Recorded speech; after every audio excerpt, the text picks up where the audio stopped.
السلام علیکم ورحمۃ اللہ وبرکاتہ۔ اللہم صلی وسلم علی نبینا محمد۔ قرآن پاک کی سب سے پہلی سورت سورۃ الفاتحہ ہے۔ سورۃ الفاتحہ کی اتنی زیادہ برکت اور اتنی زیادہ فضیلت ہے کہ جس کو لفظوں میں بیان نہیں کیا جا سکتا۔ اس سورت کے مختلف نام ہیں جو کہ بتاتے ہیں کہ اس سورت کی کتنی زیادہ فضیلت ہے۔ قرآن عظیم یعنی کہ سورۃ الفاتحہ کو بڑا قرآن کہا گیا۔ اسی طرح سے سورۃ الشکر، سورۃ الدعاء، سورۃ الکافیہ، سورۃ الحمد، سورۃ الشافیہ، سورۃ الکنز یعنی کہ خزانہ، اور سورۃ الرقیہ یعنی کہ دم والی سورت۔ فاتحہ اس لیے کہتے ہیں کہ قرآن پاک اسی سورت سے شروع ہوتا ہے۔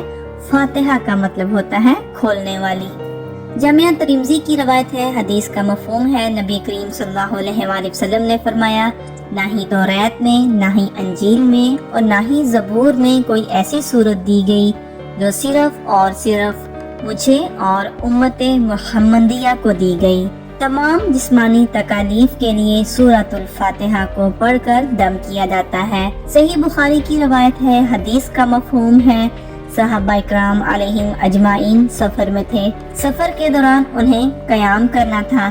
ابو سعید خدری رضی اللہ تعالیٰ عنہ کہتے ہیں کہ ہم نے ایک بستی میں قیام کرنا چاہا، لیکن بستی والوں نے ہمیں اپنے پاس قیام کرنے سے منع کر دیا، تو ہم نے بستی سے کچھ دور ایک جگہ پر پڑاؤ کیا۔ کچھ ہی دیر بعد ایک لڑکی آئی اور کہنے لگی، اس قبیلے کے سردار کو بچھو نے کاٹ لیا ہے، کیا آپ میں سے کوئی ہے جو دم کر سکتا ہے؟ کیونکہ وہ لوگ جان گئے تھے کہ جنہوں نے یہاں پر پڑاؤ کیا ہے وہ لوگ دین کی سمجھ رکھتے ہیں۔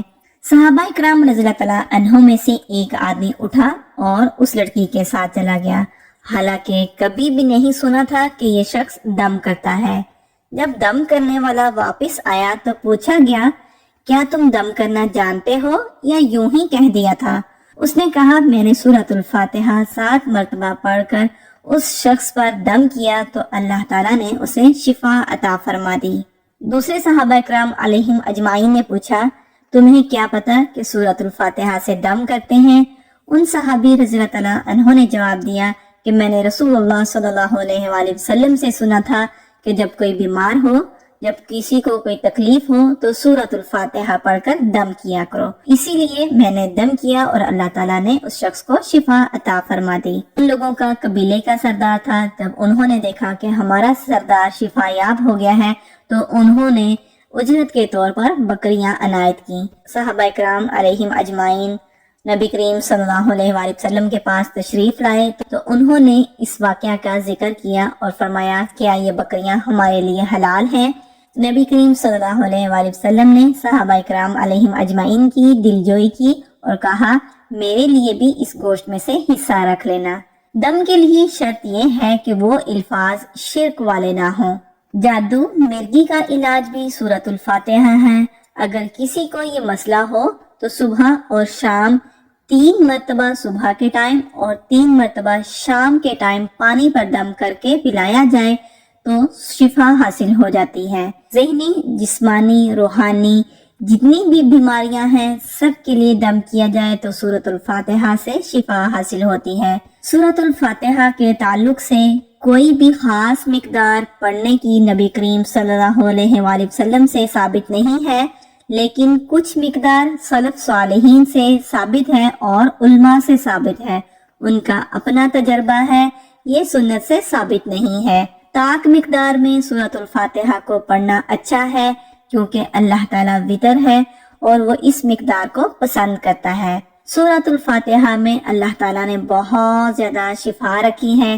ابن قیم رحمہ اللہ فرماتے ہیں، میں نے بہت سے سفر کیے، جب بھی میں بیمار ہوا میں نے نبی کریم صلی اللہ علیہ وآلہ وسلم کی اس بات پر یقین کر کے دوائی نہیں لی کہ اللہ تعالیٰ نے سورۃ الفاتحہ میں شفا رکھی ہے۔ میں سورۃ الفاتحہ پڑھتا ہوں اور اپنے اوپر دم کر لیتا ہوں، اللہ رب العزت مجھے شفا یاب کر دیتے ہیں۔ بیماری کیسی ہی کیوں نہ ہو، آپ اس میں سورۃ الفاتحہ پڑھ کر دم کر سکتے ہیں۔ کینسر کی بیماری ہو یا کوئی بھی خطرناک بیماری ہو، آپ اس میں سورۃ الفاتحہ پڑھ کر ضرور دم کریں۔ ایک صاحب کا واقعہ ہے جن کو جگر کا کینسر تھا. وہ صبح فجر کی نماز میں سنتوں کے بعد 41 مرتبہ سورۃ الفاتحہ پڑھا کرتے تھے تو اللہ تعالیٰ نے ان کو شفا عطا فرما دی. اسی طرح ایک بلڈ کینسر کا مریض تھا. اس نے بھی 41 مرتبہ فجر کی سنتوں کے بعد سورۃ الفاتحہ کو پڑھنا شروع کیا. وہ شخص شادی شدہ نہ تھا. ڈاکٹرز نے اس کو جواب دے دیا تھا کہ آپ شادی نہ کریں کیونکہ آپ کی بیماری بہت خطرناک ہو چکی ہے اور آپ کی زندگی کا بھی کوئی پتہ نہیں ہے. اس شخص نے نبی کریم صلی اللہ علیہ وآلہ وسلم کی بات پر یقین کرتے ہوئے کہ اللہ تعالیٰ نے سورۃ الفاتحہ میں شفا رکھی ہے تو صبح فجر کی سنتوں کے بعد 41 مرتبہ سورۃ الفاتحہ کو پڑھنا شروع کر دیا اور وہ ہمیشہ سے پڑھتے رہے. آج وہ شخص 3 بچوں کے باپ ہیں اور اللہ تعالیٰ نے ان کو مکمل صحت عطا فرما دی ہے. کوئی بھی بیماری ہو پڑھتے رہیں جب تک اللہ تعالیٰ شفا عطا نہ فرما دے. گھر میں سکون اور برکت کے لیے 41 دن تک 41 دفعہ سورۃ الفاتحہ بغیر ناغے کے پڑھنی ہے. اللہ تعالیٰ کی طرف سے ایسا کرنے سے غیبی مدد ملتی ہے. ہر قسم کی پریشانی دور ہوتی ہے. اللہ تعالیٰ ذہنی اور جسمانی طور پر سکون عطا فرماتے ہیں. گھر میں برکت آتی ہے. آپ جس بھی مقصد کے لیے پڑھ رہے ہوں اللہ تعالیٰ آپ کو اس مقصد میں کامیابی عطا فرماتے ہیں. بیماری کوئی بھی ہو, کسی بھی قسم کا مسئلہ ہو, کوئی بھی پریشانی ہو, آپ سورۃ الفاتحہ کو صبح فجر کی سنتوں کے بعد پڑھتے رہیں. اگر وظیفہ ہی کرنا چاہتے ہیں تو 41 دن تک سورۃ الفاتحہ کو 41 مرتبہ فجر کی سنتوں کے بعد پڑھیں. جب یہ وظیفہ ختم ہو جائے آپ پھر سے کچھ دن رک کر دوبارہ سے وظیفہ کر سکتے ہیں.